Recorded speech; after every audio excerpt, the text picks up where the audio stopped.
கத்தோலிக்க திருச்சபை இறை விசுவாசத்தை மக்கள் மத்தியில் வளர்ப்பதற்கும் மக்களை இறையரசை நோக்கி வழிநடத்துவதற்கும் ஸ்தாபிக்கப்பட்ட ஒரு நிறுவனம் என்றாலும் அந்த திருச்சபை நிர்வகிக்கப்படுவதற்கு அங்கே ஆட்சி முறைகள் தேவைப்படுகின்றன. இந்த ஆட்சி முறைகளை பற்றி கடந்த நிகழ்வில் உங்களுக்கு விளக்கம் தந்திருக்கிறோம். இன்றும் இதை தொடர்ந்து விசுவாச தெளிவு நிகழ்ச்சியிலே இந்த ஆட்சி முறையை பற்றி நாங்கள் மேலும் ஆராய இருக்கின்றோம்.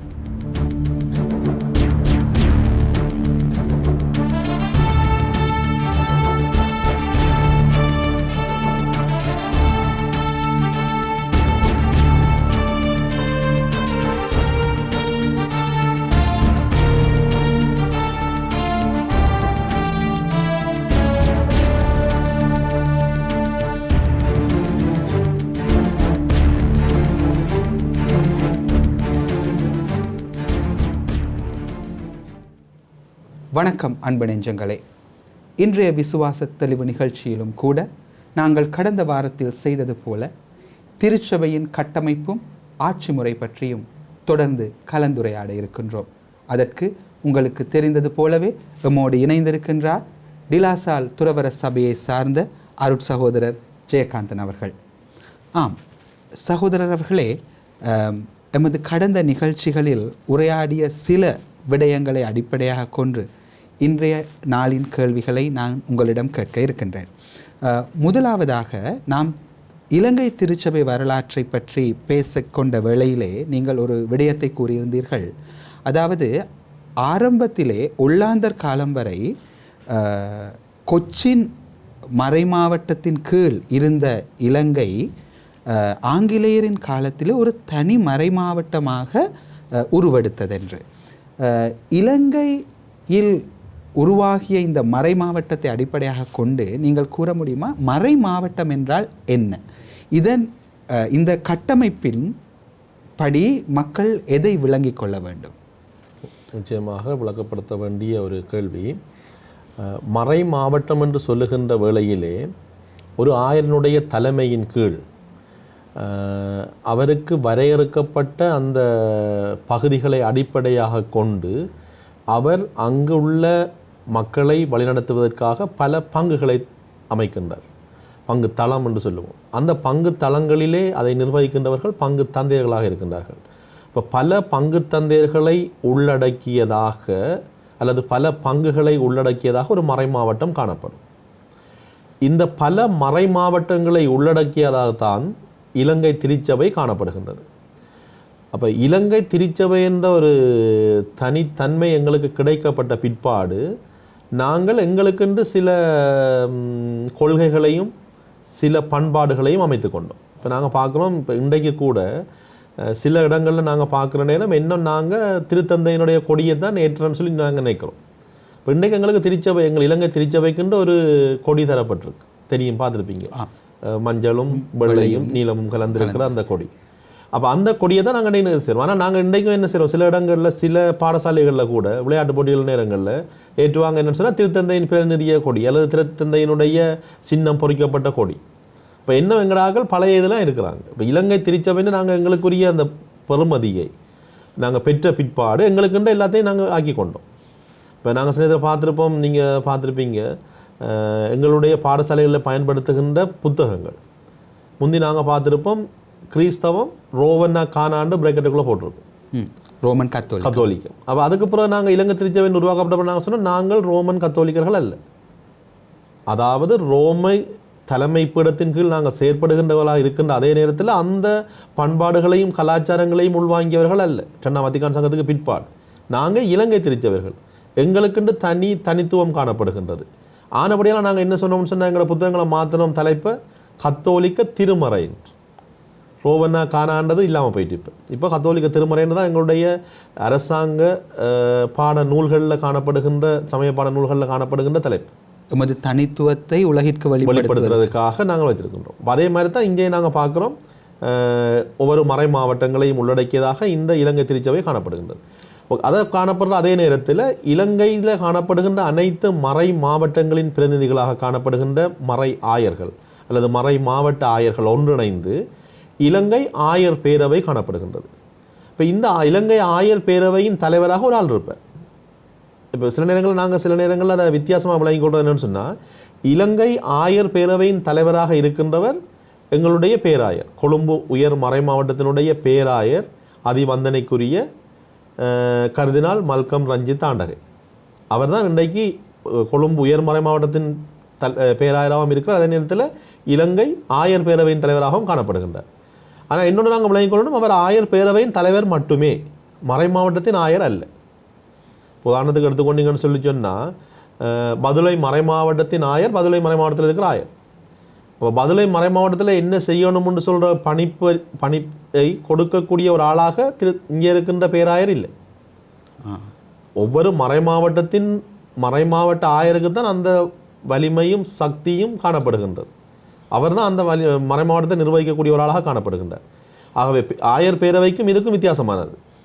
அப்போ சில நேரங்களில் நாங்கள் கேள்வி கேட்போம், இலங்கை திருச்சபையினுடைய தலைவர் யார் என்று கேட்டோன்னா ஆக்கள் சில நேரத்தில் பதற நிலையில் வருவாங்க, எது சொல்கிறேன்னு தெரியாமல். அப்போ இலங்கை திருச்சபையினுடைய ஆயர்னு சொல்லி சொல்கிற நேரம், அல்லது இலங்கை திருச்சபையினுடைய தலைவர்னு சொல்லி சொல்கிறோம், நாங்கள் சொல்லலாம் இலங்கை ஆயர் பேரவையின் தலைவர் இவர். ஆனால் இலங்கை திருச்சபையின் தலைவர் யார்? இந்த மறை மாவட்டங்களில் இருக்கிற அனைவரும் தான்.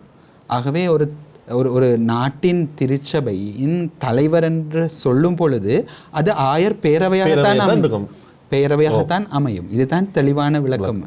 ஆம், நன்றி சகோதரர்களே. இன்னொரு கேள்வி, அதாவது இந்த கொச்சினிலிருந்து பிரிந்த பொழுது ஒரு தனி மறை மாவட்டமாக இருந்த இலங்கை இப்பொழுது நீங்கள் கூறியதுபடி பல மறை மாவட்டங்களாக பிரிந்திருக்கின்றது. எங்கள் நேயர்களுக்கு ஒரு சிறு விளக்கம் தர முடியுமா? இன்று இலங்கையில் எத்தனை மறை மாவட்டங்கள் இருக்கின்றன? இந்த மறை மாவட்டங்களில் நடக்கின்ற சில முக்கியமான விடயங்கள் அல்லது பணிகள் பற்றி சற்று விளக்கம் தர முடியுமா? இப்போ நாங்கள் ஆரம்பத்தில் பார்த்த நேரம் கொழும்பு மறை மாவட்டம் ஆரம்பிக்கப்பட்டது.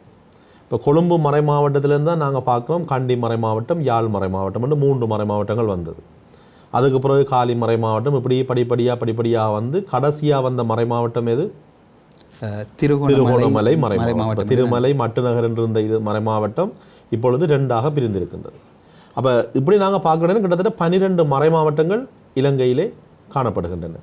இப்போ இந்த 12 மறை மாவட்டங்களின் ஆயர்கள் செயற்படுகின்றார்கள். இந்த 12 ஆயர்களினுடைய குழு தான் நாங்கள் சொல்லுகின்றோம் ஆயர் பேரவை.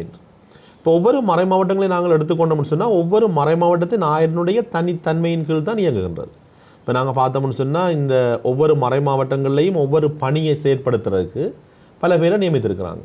இப்போ ஒரு ஆயருக்கு அவருடைய பிரதிநிதியாக ஒரு ஆள் இருப்பார். இப்போ நாங்கள் எடுத்துக்கொண்டோம்னு சொன்னால் கொழும்பு உயர் மறை மாவட்டத்தை எடுத்துக்கொண்டோம்னு சொன்னால் அது பல பங்குகளை கொண்டதாக இருக்கின்றது.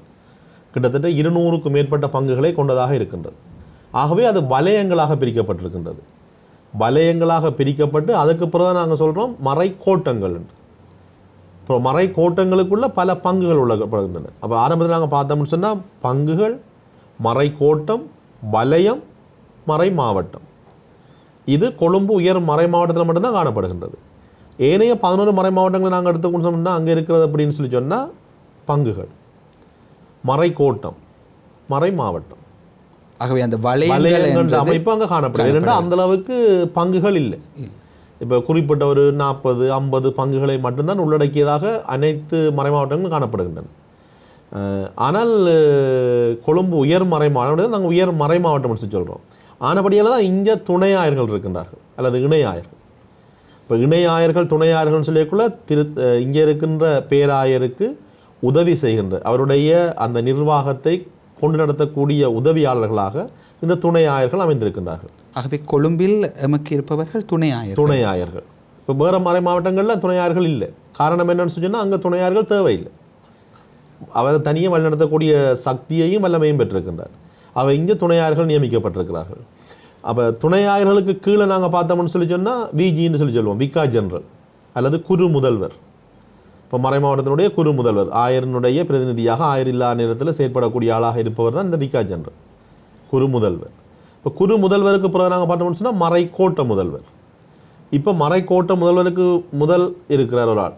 என்னென்னு சொல்கிறது, நாங்கள் அதை இணை கோட்ட முதல்வர்களோ இன்னொன்று சொல்லி சொல்லுவோம். நாங்கள் இங்கிலீஷில் சொல்கிறோன்னு சொல்லி சொன்னால் எபிஸ்கோபல் விகாரன்னு சொல்லி சொல்லுவோம். அவர் இருக்கிறார். அப்போ அவர்களுக்கு கீழே பங்கு குரு இருக்கிறத நாங்கள் பார்க்குறோம், பாரிஷ் பிரீஸ்ட்.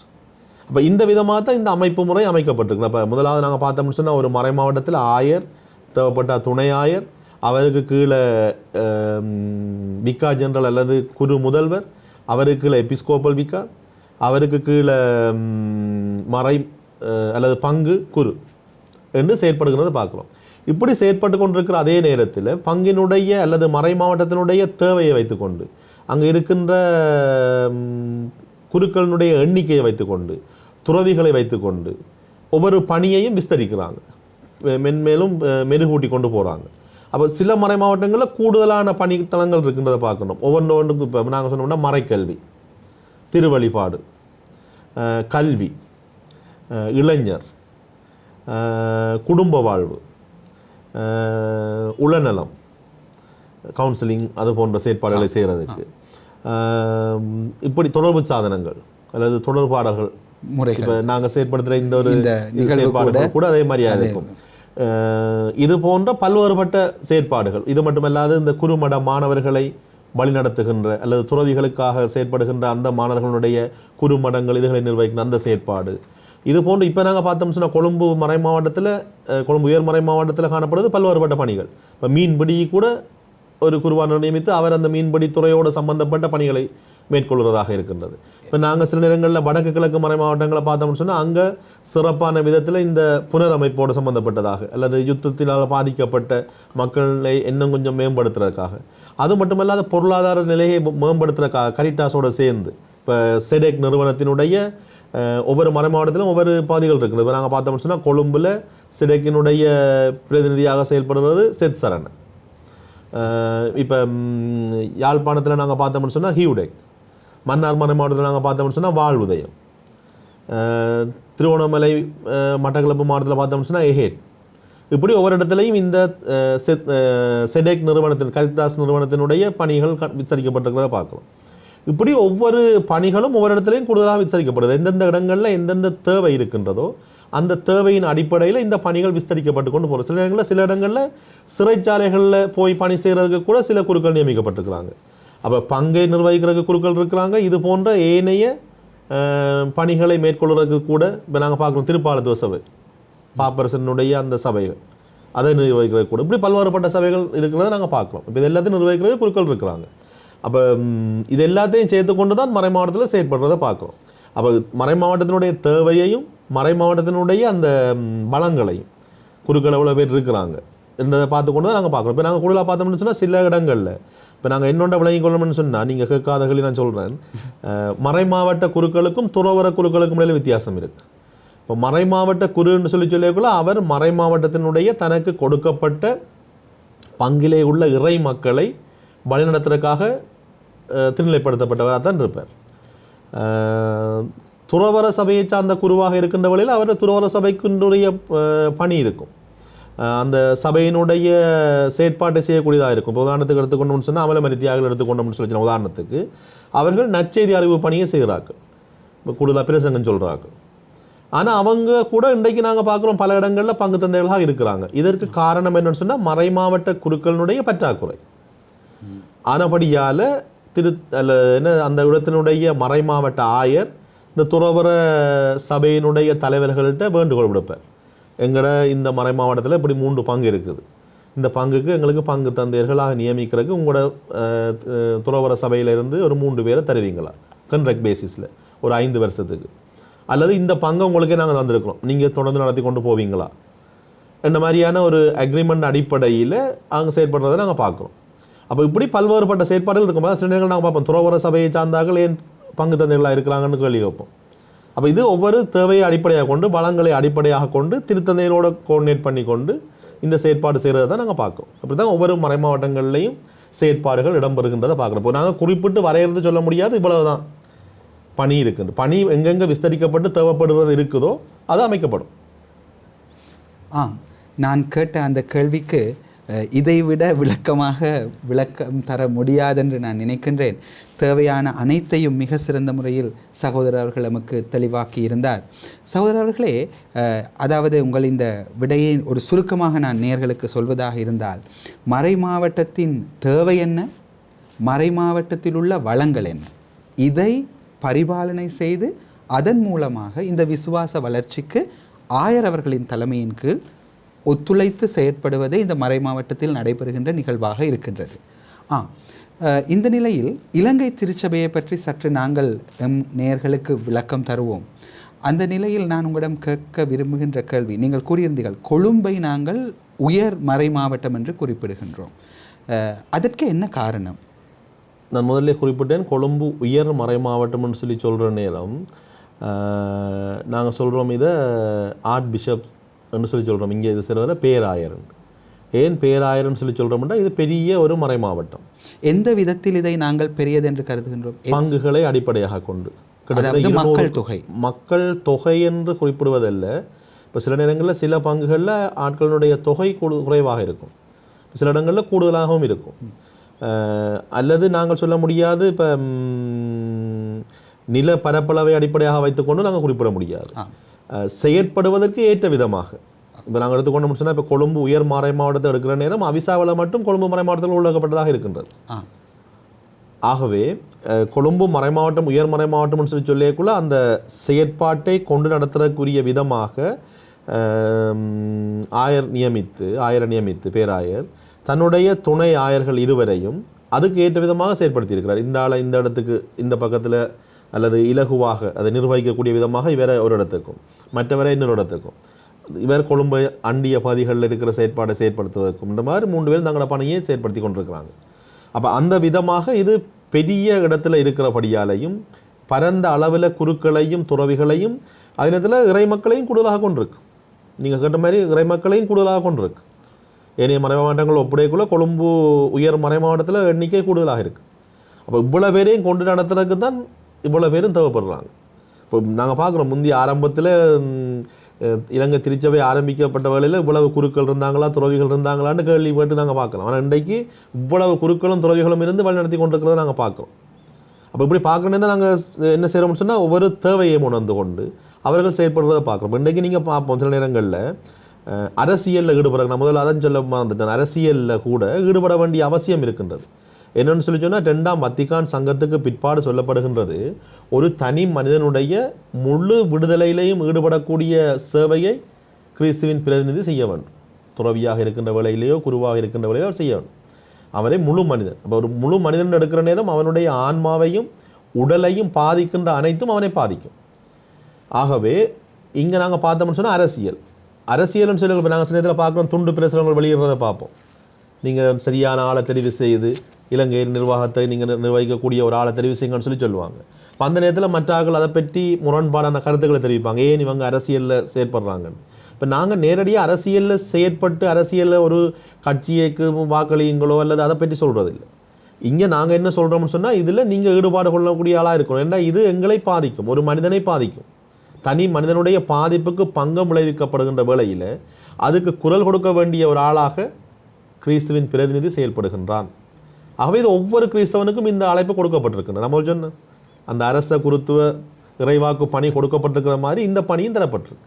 அவை அதை வைத்துக்கொண்டு தான் நாங்கள் இந்த பங்குகளில் மறை மாவட்டங்களில் செயற்படுறதாகவும், கொழும்பு மறை மாவட்டத்தில் இது கூடுதலாக உச்சநிலையில் இருக்கிற காரணம் நீங்கள் கேட்ட மாதிரி பெருசாக இருக்கிறபடியாலே மக்கள் தொகை கூடுதலாகவும் பரப்பளவு கூடுதலாகவும் பணியாளர்களும் பணியை பெறுகின்றவர்களும் கூடுதலாக இருக்கின்றபடியாலேயும் தான் இதை பெரிதாக நாங்கள் சொல்லுகின்றோம் உயர் மறை மாவட்டம் என்று.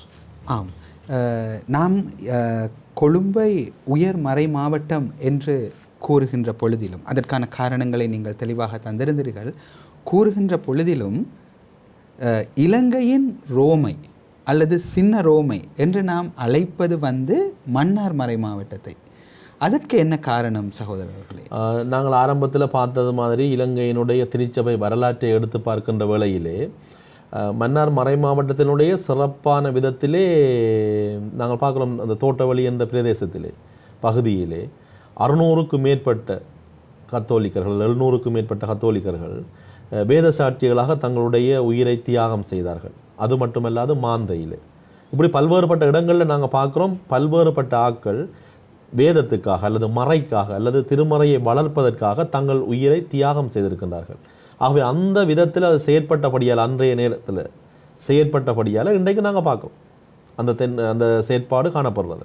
இப்போ மன்னார் மறை மாவட்டத்தை எடுத்துக்கொண்டோம்னு சொன்னால் இன்றைக்கும் மன்னார் மறை மாவட்டத்தில் கூடுதலான பெருந்தொகையான ஆட்கள் கத்தோலிக்கர்களாக காணப்படுறது. அதாவது சதவீத ரீதியாக பார்க்கும் பொழுது கத்தோலிக்கர்கள் அதிகமாக இருக்கிற சதவீதத்தை கொண்ட மறை மாவட்டம் மன்னார் மறை மாவட்டமாக இருக்கின்றது. ஆனபடியால் சொல்கின்றோம். அதே போன்று யாழ் மறை மாவட்டத்தில் நாங்கள் சொல்லுவோம் சின்ன ரோமைன்ற ஆரம்பத்தில் அழைக்கப்பட்டது சில்லாலை நகரம். அப்போ அதே மாதிரி இப்போ ஒவ்வொரு இடங்களே நாங்கள் சொல்கிறோம். ஏன்னா அந்தந்த இடங்களில் என்ன விதமாக விசுவாசம் சான்று பெறப்பட்டதோ, விசுவாசத்துக்கு சான்று பெறக்கூடிய முறையை செயற்பட்டாங்களோ அதை வைத்துக்கொண்டு சொல்லப்பட்டது. கொழும்பு நகரில் கொழும்பு மறை மாவட்டத்தில் கூட இந்த கூடுதலாக இந்த வெண்ணப்புவ பகுதியையும் கூட ரோமைக்கு ஒப்பிட்டு பேசுவது என்ற வழக்கம் இருக்கின்றது. காரணம் அங்கேயும் இந்த கத்தோலிக்கர்களின் விசுவாசத்திற்கு பெரிய ஒரு பங்களிப்பு செய்யப்பட்டிருப்பதாக மக்கள் நம்புகிறார்கள். நீங்கள் கடைசியாக ஒரு விடயத்தை கூறியிருந்தீர்கள். அதோடு நாங்கள் இந்த நிகழ்ச்சியை நிறைவு செய்யலாம் என்று நான் நினைக்கின்றேன். இந்த 2ஆம் வத்திகான் சங்கம் என்றொரு விடயத்தை நீங்கள் குறிப்பிட்டிருந்தீர்கள். தற்கால உலகிற்கும் இன்றைய இலங்கை திருச்சபைக்கும் இந்த 2ஆம் வத்திகான் சங்கம் தான் வித்திட்டிருக்கின்றது என்றால் எனது கூற்று பிழையில்லை என்று நான் நினைக்கின்றேன். இந்த 2ஆம் வத்திகான் சங்கத்தை தற்கால உலகத்தோடு ஒப்பிட்டு எங்கள் மக்களுக்கு நீங்கள் கூற நினைப்பது என்ன? இந்த 2ஆம் வத்திகான் சங்கம் கிட்டத்தட்ட 1962ஆம் ஆண்டு தொடக்கம் 65ஆம் ஆண்டுக்கு இடையில் கூட்டப்பட்டது. நான் நினைக்கிறேன் இது 21வது பொது சங்கம். திருத்தந்தையினுடைய தலைமையில் கூட்டப்படுற சங்கங்களை தான் நாங்கள் சொல்கிறோம். அதாவது ஒரு உலகத்தினுடைய பெரும்பாலான மக்களை பாதிக்கின்ற பிரச்சனைகளுக்கு தீர்வு காண்பதற்காக கூட்டப்படுறது. இப்போ முதல்ல கூட்டப்பட்ட நாங்கள் பார்க்குறோம் ஜெருசலேம் பொதுச்சங்கம். பேதுருக்கும் பவுலுக்கும் இடையில் பிரச்சனை ஏற்பட்ட நேரம் அதை தீர்வு செய்வதற்காக கூட்டப்பட்டது. அதன் வாரிசாக வந்தது தான் 21வது பொதுச்சங்கம். இது கிட்டத்தட்ட 2800க்கும் மேற்பட்ட திருத்தந்தையர்கள் கூடி இந்த சங்கம் கூட்டப்பட்டது. இது மறுமலர்ச்சி ஏற்படுத்திய சங்கம்னு சொல்கிறதுக்கு முக்கிய காரணம் என்னன்னு சொன்னால், இந்த 2ஆம் வத்திகான் சங்கத்துக்கு முன்பு மக்கள் தங்களை வழிநடத்தக்கூடியவர்களாக அல்லாமல் விசுவாசம்னு சொல்கிறது இன்னொரு ஆள்கிட்ட வாங்கி கொண்டு போகிறதாக இருந்ததே தவிர தானாக சுயமாக செயற்படக்கூடிய தன்மை காணப்படையில். இப்போ நாங்கள் பார்க்குறோம் தெரியாத மொழி வழிபாட்டில் அப்படி பல்வேறுபட்ட விடயங்களை பார்க்குறோம். வேதாகமத்தை நாங்கள் கையில் வச்சிருக்கலாது. இன்றைக்கு நாங்கள் பார்த்தோம்னு சொன்னால் வேதாகமத்தை கையில் வச்சு வாசிக்கிறோம். இப்படி பல்வேறுபட்ட மாற்றங்கள் ஏற்பட்டது. ஆனபடி அது மட்டும் அல்லாமல் பொதுநிலைகளுக்கு முக்கியத்துவம் கொடுக்கப்பட்டது. பண்பாட்டு மயமாக்கல் நாங்கள் சொல்லிச்சோம். இன்றைக்கு நாங்கள் பார்க்குறோம் எங்களோட பண்பாட்டுக்கு ஏற்ற விதத்தில் நாங்கள் செயற்பட்டு கொண்டு போகிறது. இப்போ இதெல்லாம் முக்கியத்துவம் பெற்றபடியால் இன்றைய திருச்சபைக்கு ஒரு வித்திட்ட வரலாறு இந்த வத்திகான் சங்கத்துக்கு காணப்படுகிறது. 2ஆம் வத்திகான் 2வது தடவையாக வத்திகான் நகரில் எந்தெந்த இடங்களில் கூட்டப்படுதோ அந்த இடத்தின் பெயரால் தான் அந்த சங்கம் அழைக்கப்படும். ஆனபடியால் இந்த 2ஆம் வத்திகான் சங்கம் முக்கியமாக காணப்படுது. அது மட்டும் இல்லாமல் அதுக்கு பிற்பாடு திருத்தந்தைகள் எழுதின கடிதங்களில் இன்றைய உலகில் திருச்சபை என்ற கொள்கை திரட்ட கூட இருக்கிறாங்க. இப்போ அதில் இன்றைய உலகை திருச்சபை எப்படி செயற்படணும், இன்றைய உலக திருச்சபை இந்த செயற்பாடு எப்படி இருக்குது, எப்படி அதில் எதிர்பார்ப்பு காணப்படுகின்றது போன்ற விடயங்களை அதை செயற்படுத்தினபடியால் இந்த 2ஆம் வத்திகான் சங்கம் இன்றைய திருச்சபைக்கு ஒரு வித்திட்டதாக காணப்படுகின்றது, ஒரு சவால் நிறைந்ததாக காணப்படுகின்றது. இப்போ அதன் அடிப்படையில் நாங்கள் செய்கிற நேரம் இன்றைக்கும் எங்களுக்கு இப்போ நாங்கள் 2ஆம் வத்திகான் சங்கம் கூட்டப்பட்டு உலக காலமாக போன பிறகும் இன்னும் சில நேரங்களில் எங்களுக்கு என்ன தெரியல 2ஆம் வத்திகான் சங்கத்துக்கு பிறகு வந்த மாற்றங்கள் என்னன்னு. இப்போ இன்றைய கூட நாங்கள் பார்த்தோம்னா வழிபாட்டில் பங்கெடுக்கிறார்கள் சில நேரத்தில் திருப்பதி நடைபெற்று கொண்டிருக்கும் அங்கே ரோசரி சொல்லிட்டு இருப்பாங்க பெரிய பழைய ஆக்கள். ஏன்னா அவங்களுக்கு என்ன தெரியல இது என்ன மொழியில் பூசை நடக்குது, எங்கட மொழியெலாம் பூசை நடக்குதுன்றது அவங்களுக்கு தெரியல. அப்போ இது போன்ற செயற்பாடுகள் காணப்படுறதை நாங்கள் பார்க்குறோம். எமது திருச்சபை மக்களுக்காக ஏற்படுத்தப்பட்ட திருச்சபை. காலத்தின் தேவை என்ன? இந்த தேவை அறிந்து இறை சித்தத்தை மக்கள் வாழ்வில் நிறைவேற்றுகின்ற திருச்சபை. உலகளாவிய ரீதியில் இருந்தாலும் இலங்கை ரீதியில் இருந்தாலும் இந்த பணி தொடர்ந்து நடக்கும். இந்த விசுவாச தெளிவு நிகழ்ச்சியிலே திருச்சபையின் கட்டமைப்பு பற்றியும் அதன் ஆட்சி முறை பற்றியும் ஒரு சிறிய தெளிவு உங்களுக்கு பிறந்திருக்கும் என்று நம்புகின்றோம். கலையகத்துக்கு வந்து இந்த தெளிவை எமக்கு பெற்றுத்தந்த டிலாசால் துறவர சபையை சார்ந்த அருட்சகோதரர் ஜெயகாந்தன் அவர்களுக்கு நன்றி கூறி உங்களிடமிருந்து விடைபெறுகின்றோம். நன்றி.